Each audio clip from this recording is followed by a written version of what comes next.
I told her she looks like the lady in The Wizard of Oz.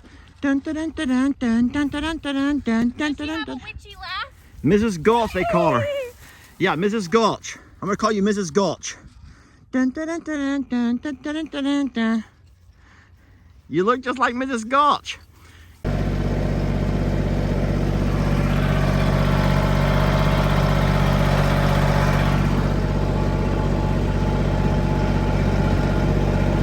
That's working smarter, not harder. That's what I want to do when I grow up. Y'all wonder where I got this mess from. Y'all wonder where I got this mess from, huh? Yeah, that's what I'm gonna do when I grow up. Just drive around with my donkey, my goats, maybe a couple of dogs, following me around and making videos. Look, there's one goat on there with him. There's one goat sitting in his lap.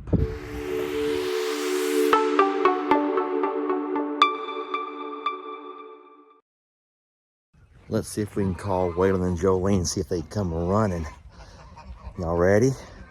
Let's find them. Oh my gosh, it's gonna be a good run. Watch this.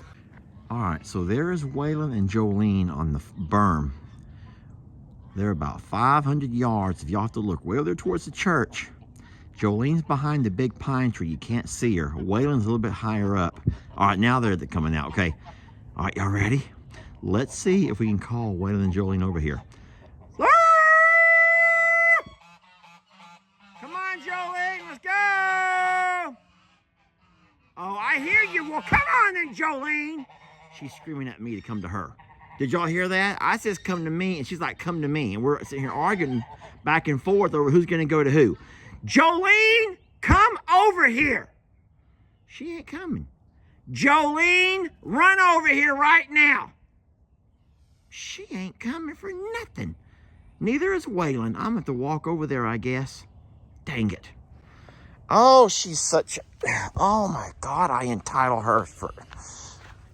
Don't you even think about it. Spawn of Satan. I have just walked a 25-pound bucket of feed. 200 yards. And I cannot get these cows to come over here and eat for nothing.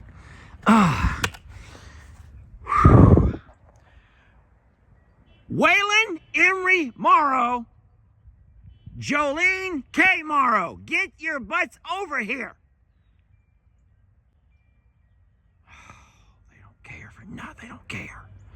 Waylon, Jolene, come over here and eat. They don't care. They don't care. All right, fine. So you know what I'm going to say about that? Good riddance. I'm just going to say good riddance on both of you. And for you all who are watching, I want you to know that this is actually a good sign. Lester's not really upset. This is actually a good sign.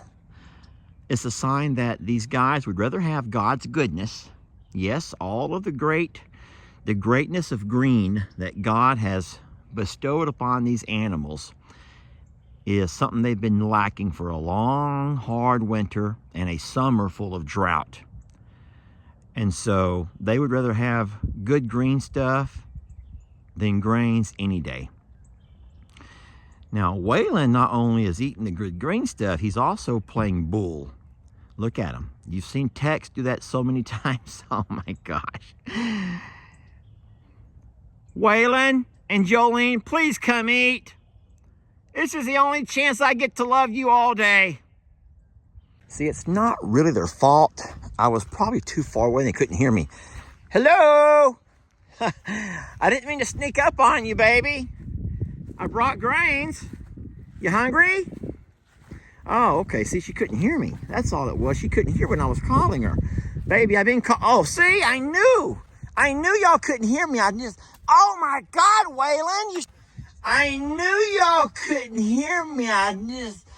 Oh my God, Waylon, you scare me. I'm going to put it here in the grass, okay? Oh boy, see, they couldn't hear Daddy. They didn't know what I was hollering about. They thought they heard me, but they couldn't really hear. All right, there, look at there. Look at that. Here, okay. I'll pour a little bit more over here. There we go. In case y'all are really hungry, I'm gonna turn my bucket over so I can watch them eat. Let me get over here a little bit. Oh my goodness. Yeah, they just couldn't hear me. I was too far away. My sound was distorted in all the wind. Oh, if they knew I was calling, they'd been over here. Oh, I love them. I love them so much. I do. Hey folks, Lester here. You guys know that the weekends we don't have Ben to help us out. So Ellie is our weekend help. And he's shown up just now, and I'm gonna put him to work on the tractor, which I've said this before. It's kind of funny actually. But Ellie, he likes doing tractor work. Anything that he can not have to exert a lot of energy on. Which, the funny thing about that, here he comes over here now. This is so funny. Ellie, tell me again what you've been doing all morning. Football. He's been playing football. You know that he plays football. He belongs to an adult flag football league. And go, Sean! There you go, Sean. Walk it down. Beautiful. So, how many leagues do you belong to right now? Well, it varies. Like the most I played was in 4 different ones at once. So he's played in as many as 4 leagues at once. Yet when he comes to the farm, he likes to do tractor work, 4-wheeler work, side-by-side work, anything, lawnmower work.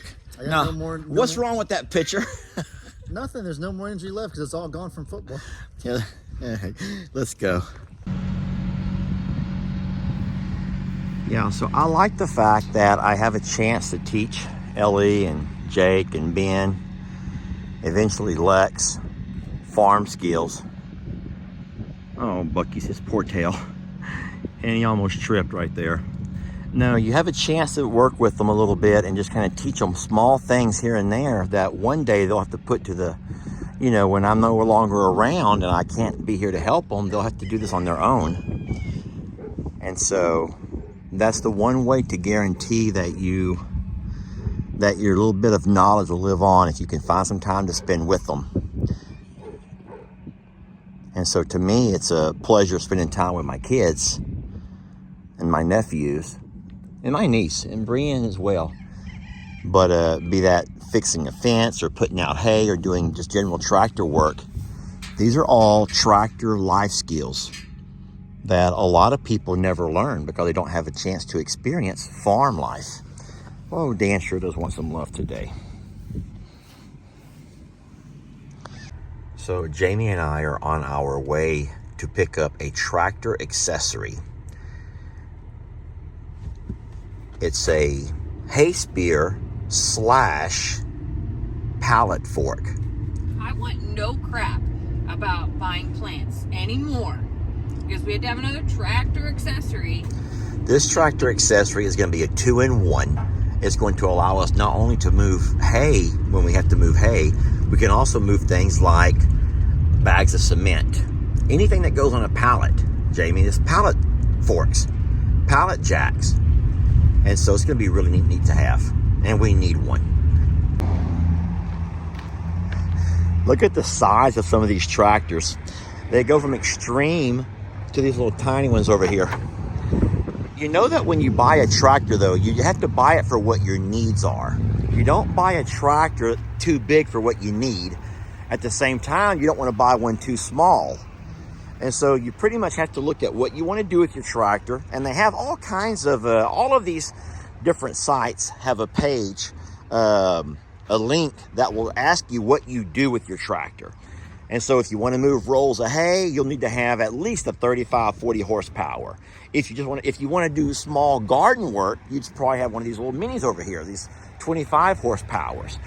You'll still get the same size bucket. You just don't have the same horsepower to do big jobs. But some people would say, now this is some people, Some folks would say, nope, you always buy bigger, just to make sure you can always do the work that you want to get done. But believe it or not, there's times around the barn where if we had a tractor that was this big, you couldn't do the jobs as far as getting inside the barn, scraping out the stalls, and doing a lot of the cleanup that we normally do with our little bit smaller tractor. So now when you buy a tractor, it's not just buy the biggest one that you can afford. It's really buy the one that you need based on the jobs that you do. A lot of folks, now obviously, now hold on a minute. If they all had cabs like that with AC and heat, wouldn't that be nice? But in all honesty, let's think about it for a minute. Think about how many jobs I could not do around I'm a Survivor with that tractor because of the cab space.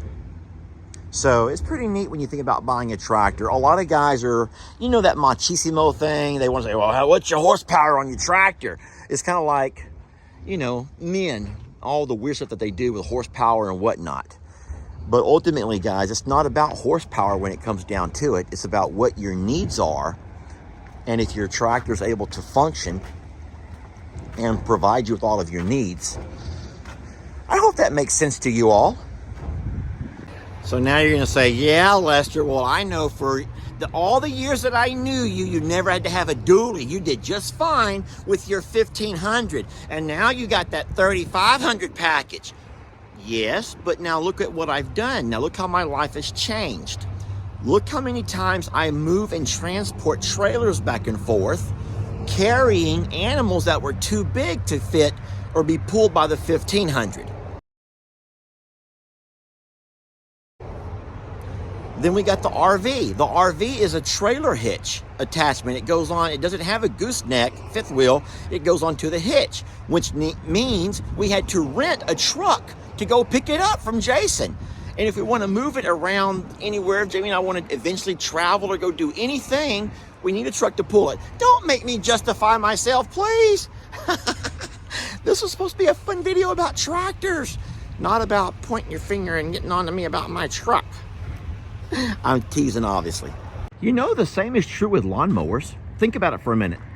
You want to have a riding mower if you have, but you can only have one if your yard is big enough for one.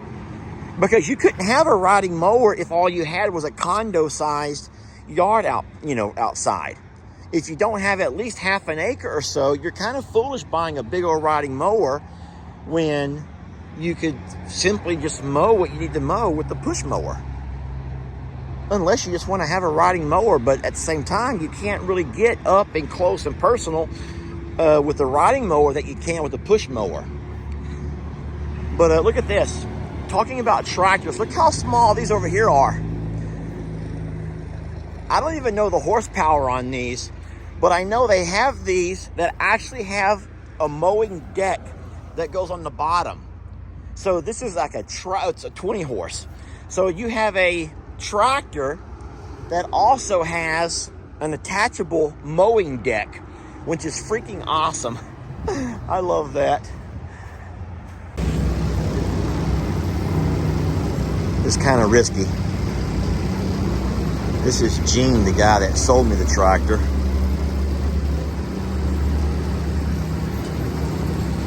Well, I got stuck in traffic, and that's a bad thing. I wanted to go that way until this girl over here spots something across the road. It's a perfect size greenhouse. Oh, she wants to go look at this greenhouse. Hold on a minute. Now, I was just telling her that I don't think she needs one that big. And then it kind of ties into what I was just now saying. It's perfect. That you got to look at what you do, though. Come on, let's get out and look at it. Just for my video, let's get out and look at it. But what I'm saying is, you got to look at what you do. And you don't need one that's too big. And why in the world would Jamie want a greenhouse this big? Oh, I bet I know what you're gonna say. That bigger's always better. And I just now said bigger's not always better. Oh my God!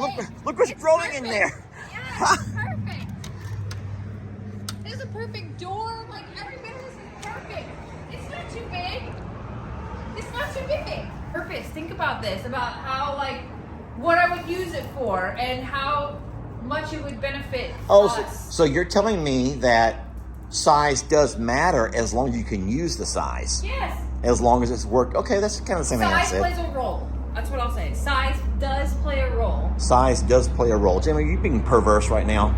Then why are you smiling when you said it? I'm talking because I'm in a greenhouse. It's beautiful. And I'm talking about a greenhouse. You're smiling about the greenhouse. I come to tell you a story about a man, humble is his way. He'd lend you a helping hand, who took the time to teach kids, that was his profession. Plus drove the school bus when they completed all their lessons. Single father or two, plus a coach could be a lot to juggle. But not when you're working with that I'm a survivor muscle. He took pride in the few animals he raised. Hobby farming by night seems to balance out his days. And he always knew that his best days were yet to come, but didn't know first he had to make it through a storm. Everybody's evacuating, leaving in a hurry. There's trouble on the way, they name it Hurricane Harvey. When you have little resources, not a whole lot of money, it's hard to lock away and secure all of your belongings. So this man and his two boys packed and evacuated, waited for the storm to pass, and it was hard to have patience, cause there were all sorts of rumors that spoke on how you needed a boat for the roads that we drove on, and animals are floating by, helpless and afraid. The storm was cataclysmic, left the town in a rage.